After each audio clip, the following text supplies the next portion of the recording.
Stephen Wiltshire from London is a star among savants. His nickname is the Living Camera.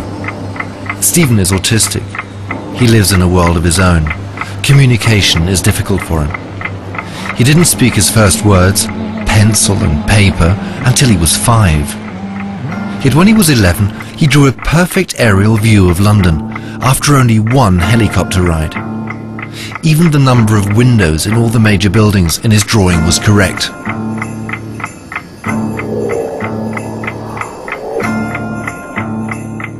For this film, we're testing the living camera in Rome. Stephen has never seen the Eternal City from above before. After only a 45-minute helicopter flight, we'll ask him to draw a 5.5-yard panoramic picture of the historic city centre. Without having a second glance at it, Stephen has 3 days. In these 3 days, Stephen will have to keep thousands of details in his head. The innumerable cupolas, the tiny winding streets, all the balconies and windows of the endless array of houses, and each and every column and window arch of Rome's major sites, from the Pantheon to St. Peter's to the Colosseum. Stephen has never trained for this feat of magic. The miracle simply happened when he first started to draw. Yet none of us would have bet that Stephen would be able to draw Rome just from memory. 5.5 yards of paper can look scarily empty. The amazing thing, Stephen starts the drawing as we would, with the Church of St. Peter's. But he doesn't do any sketches, nor roughing out of the space for the drawing. It's as if the panorama already existed within his head, with all the proportions, all the roads, all the details. A little miracle. At the end of the second day, Stephen is a good halfway through his creation.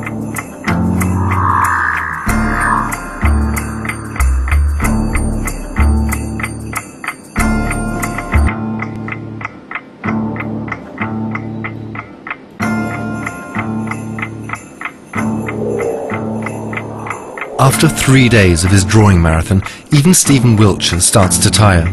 He has filled in more than 5 yards of paper in fine pencil. He has been restlessly aligning window to window and house to house, because Stephen loves to be applauded for his art. In the left corner, he's finally reached the ruins of the Forum Romanum. Stephen's sister Annette is rejoicing with him. He's made it. Obviously, he's pleased with his work. Yet our vexing question still remains. How precise was Stephen's ability to memorize? Is it really true that you could only see a single curve of the Tiber from above?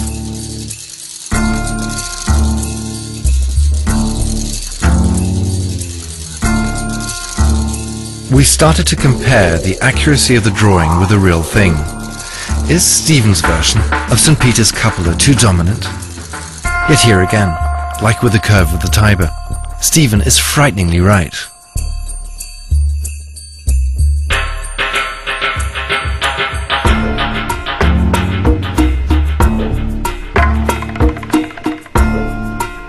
We wondered if the famous Roman hill should probably stand out more in Stephen's panorama.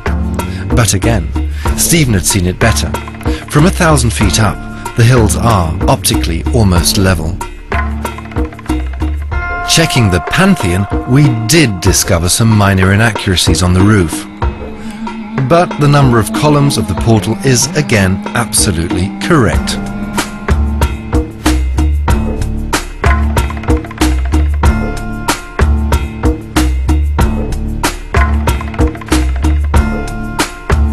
And, despite our doubts, Stephen has drawn one of the most complex buildings, the Colosseum, so precisely, it's practically a blueprint of reality.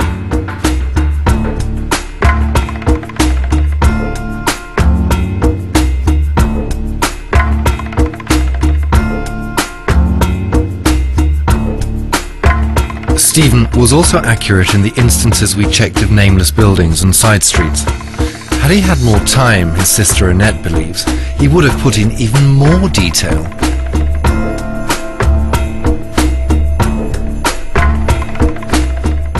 Some of them areas of all of that part, lots of detail, remember things of the some of the cities and the neighborhoods and the villages.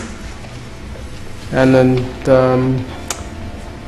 the easy part is St. Peter's and Forum and Colosseum, and memorize it by head and by memory.